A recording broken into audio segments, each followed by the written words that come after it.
வெயிலில் போயிட்டு ஆஃபீஸ்க்குள்ளே நுழைஞ்ச பிறகோ அல்லது ஸ்கூலில் நுழைஞ்ச பிறகு ரொம்ப முகம்லாம் எரிகிற மாதிரி இருக்குந்தா அதுக்கு ஒரு ஈஸி ரெமெடி, சிம்பிளானது.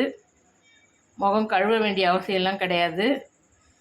வேர்வையை நல்லா தொடச்சிட்டு இந்த மாதிரி வாழைப்பழம் தோல்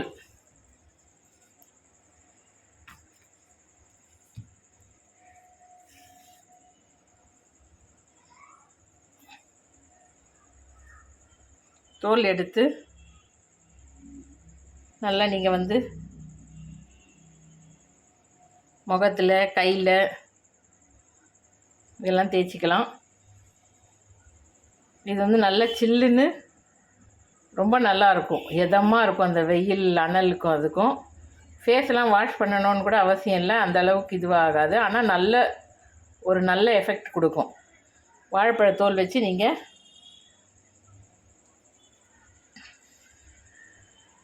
முகத்தில், கழுத்துலலாம் நல்லா தேய்ச்சிக்கோங்க. கையில் இந்த மாதிரி இந்த இடங்கள்லாம் எங்கெல்லாம் உங்களுக்கு வெயில் பட்டு அனலாக இருக்கும் அந்த இடத்துலலாம் நல்லா தேய்ச்சிக்கலாம். இதை நீங்கள் ட்ரை பண்ணி பாருங்கள். ரொம்ப சூப்பரான ரெமெடி இது. நீங்கள் வீட்டில் வாழைப்பழ தோல் மட்டும் எடுத்துகிட்டு போனால் கூட போதும். ஒரு கவரில் போட்டோ ஒரு பாக்ஸில் போட்டோ எடுத்துன்னு போயிட்டிங்கன்னா ரொம்ப ஹீட் அஃபெக்ட் ஆகிற நேரத்தில் உங்களுக்கு ஏதாவது நல்லா ஒரு மூஞ்சி கழுவணும் அப்படின்னு நினைக்கும்போது ஃபேஸ் வாஷ் பண்ணாமல் இந்த மாதிரி வாழைப்பழத்தோலை இப்படி தேய்ச்சிக்கணும்.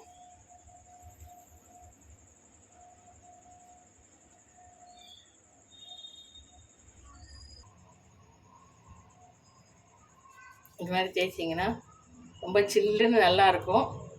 பாருங்கள், எந்த ஒரு இதுவும் இருக்காது, மேலே படியாது. நீங்கள் சும்மா கர்ச்சீஃபில் ஒரு 5 நிமிஷம் கழித்து முகத்தை தொடச்சிக்கிட்டால் கூட போதும். ரொம்ப நல்லாயிருக்கும். கழுத்து, முகம், கண்ணு மேலெல்லாம் கூட வச்சுக்கலாம். நல்லா சில்லுன்னு ஒரு எஃபெக்ட் கொடுத்து ரொம்ப நல்லாயிருக்கும். ட்ரை பண்ணி பாருங்கள்.